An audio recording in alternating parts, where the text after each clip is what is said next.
Hi everyone and welcome to INFINOX Market Insights with me, Richard Perry, analysing markets for INFINOX on Friday the 30th of July.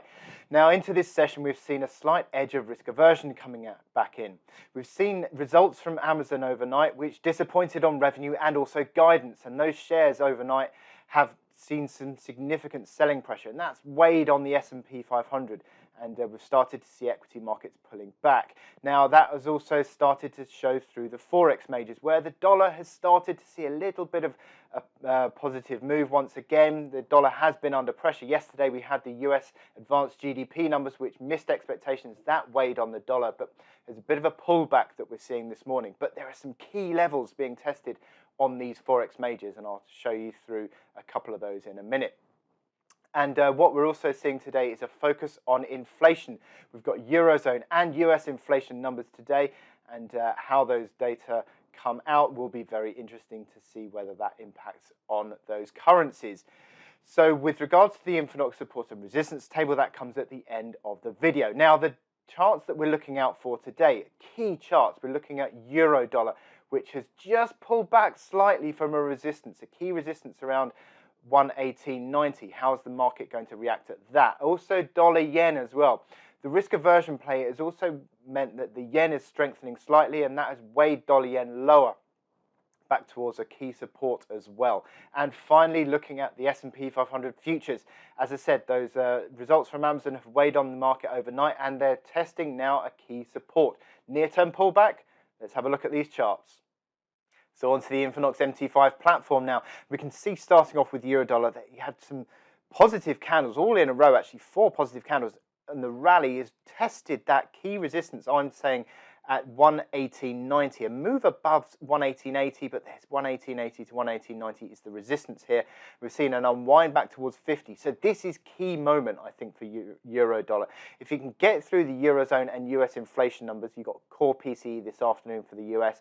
If you can get through that on an upside move above 119 figure, closing there tonight, we can really, I think, begin to see a significant recovery, maybe back towards the 119.90, 120 big figure again, because we've seen, as I said, 50 on the RSI, which is where we're just stalling a little bit today. So it'll be interesting to see how the euro reacts around this inflation data today, and can it get through and make it and hold through the key resistance 1880 to 1890 and start to really build momentum in a recovery. But you can see on the 4-hour chart we've got positive momentum building, finding 50 now on the 4-hour RSI as a basis of support. So any pullback towards that finds support above 50 and pushes on again, that would be again a sign of a positive and building momentum there on euro dollar. But nice support around 1840 to 1850 area. And if it can build from that and then push above 19 big figure, that would be a recovery play. And looking at dollar yen, the move to the downside on the dollar yen, where you've seen dollar corrective, but also a slight edge of risk aversion has weighed on dollar yen. And it's pulled back towards a key basis of support, basically 109 figure, but 109.05 up towards 109.35, this band of support we've got here. If it breaks under that, we're completing a head and shoulders top pattern, and you could argue then 111.65, you could argue 250 pips of downside move, and you can start to think about 108.35 at least, but perhaps even a test of that 107.50 area. So this is a really key moment, certainly with the RSI sort of bumping above 40. If it goes below 40, that would really confirm that move. So that is the test, I think, for dollar yen.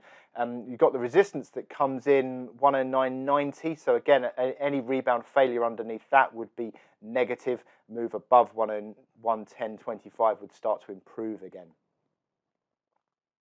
And finally, with the S&P 500 futures, well, that decisive move to the downside actually rejected the all-time high of 44.21 area, and a move now below the support at 43.64. Actually, if you look on the 4-hour chart, we complete a small top pattern, and you can see already that the waning momentum, that RSI on the 4-hour chart failed around the 62 mark, moving back below 50. So that is already waning momentum, suggesting that a potential top pattern is trying to play out. 43.65, a complete below that, decisive move below that would imply 50 ticks of downside, and that gives you 43.15 area. again, we'd be looking at using weakness as a chance to buy. You've still got this nice band, this nice uptrend and all the moving averages in play. But you'd say anything around that 43.15 area would be ideal buying opportunity level there on the S&P 500. Thanks for watching this video. I hope you found it informative for your trading.